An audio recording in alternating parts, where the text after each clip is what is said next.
I just wanted to make a quick video about the P0430 trouble code that I've been getting on my 2004 GMC Yukon.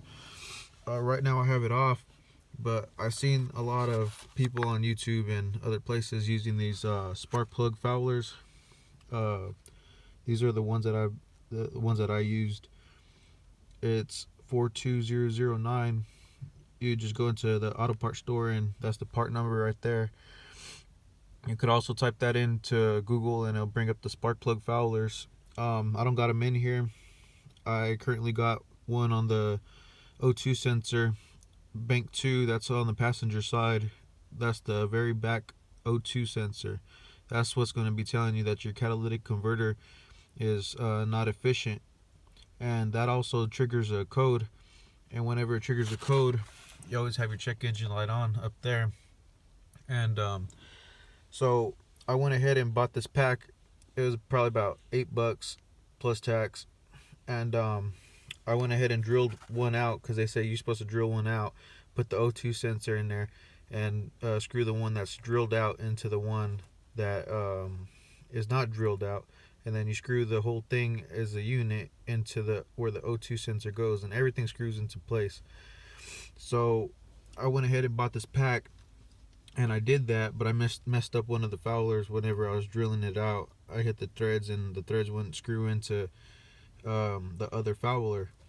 So I just went ahead and got the other fouler, screwed it into the top of the other one, drilled it out. So both of them had the holes and stuff in it. And I went ahead and just used the other one that I didn't mess up on, the top one, and I screwed it into the O2 sensor on the bung where the O2 sensor screws into on the exhaust system. So yeah, I went ahead and just used one, and you can see on the bottom that there's barely a little bit of space between the O2 sensor and the fouler and the inside. You just need enough space just for a little bit of air to get in there. I assume not very much, but I went ahead and screwed it in there, and it's going to cover basically all those vents all the way around on the O2 sensor, if you know what I'm talking about. But so I went ahead and tried it just with a single spark plug fouler, and I went and reset the code, and it's been a couple of days now, and so far so good. I don't think it's going to come back on. Hopefully it don't. See, there's a check engine light up there. Whenever you start it, it goes away.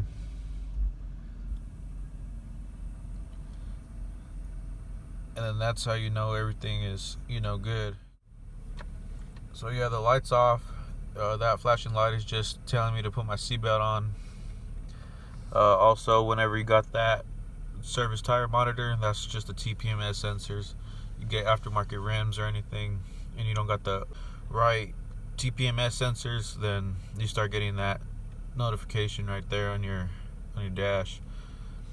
And also, if you get an airbag light on, because I know I had problems with this vehicle with the airbag light on right here.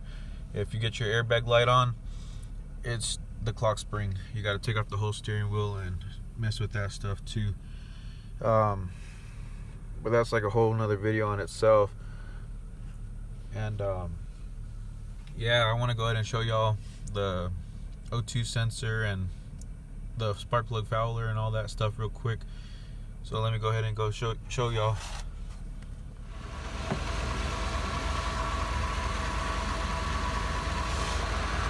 Alright, so there's the rear O2 sensor right there. That gray thing on the bottom, that's a spark plug fouler. I only got one in there right now. If the light comes back on, I'm gonna probably go ahead and try two, but right now the single one right there, spark plug fouler, just one would work, and hopefully it stays working like that. But yeah, that's that rear O2 sensor on it.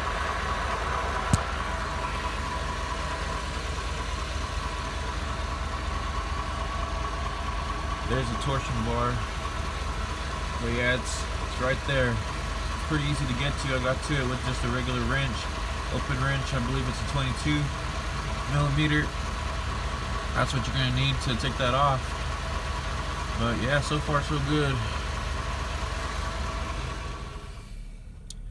But yeah, I just wanted to give you all that little tip and trick about the spark plug fouler. I know some people, they ain't very helpful with the exact number or whatever, and I ain't gonna lie, it ain't that easy to drill it out. A lot of people are like, just drill it out, but it's a little bit harder than that. You gotta have it like clamped down. It would be a lot easier if you had a drill press.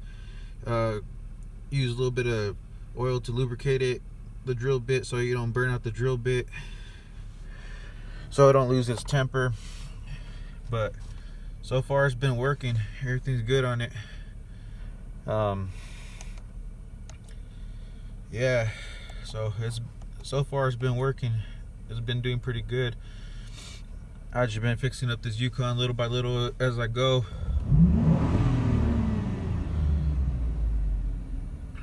Nice and strong, just need some gas. But yeah, also I was also having trouble with another code. I'm not exactly sure what it was, but it was with the System Lean Bank 2, and I didn't really know what it was. I was chasing down all kinds of stuff like the mass airflow sensor, changed that out, and fuel filter. I was thinking it was the fuel pump. Some people are saying it's a fuel pump, but it was just the intake manifold gaskets. And so I went ahead and replaced those, got those all changed out, and cleared that code, and it never came back. So little by little, everything's going away.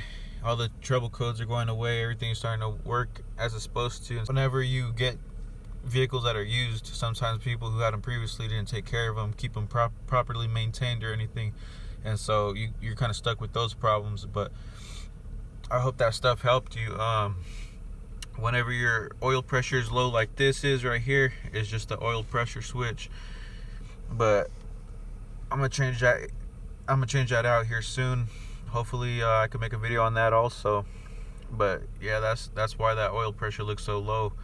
That's just the oil pressure switch that went out on that. Yeah, man, everything's going good though. Everything's been working good ever since I started messing with them more, and you know, just try to keep everything maintained and try to fix it up little as you go. Well, I hope this helped out. There's the part number once again right there. If y'all like the video, please like, subscribe, and leave a comment if you want. And I'll see y'all next time. Peace.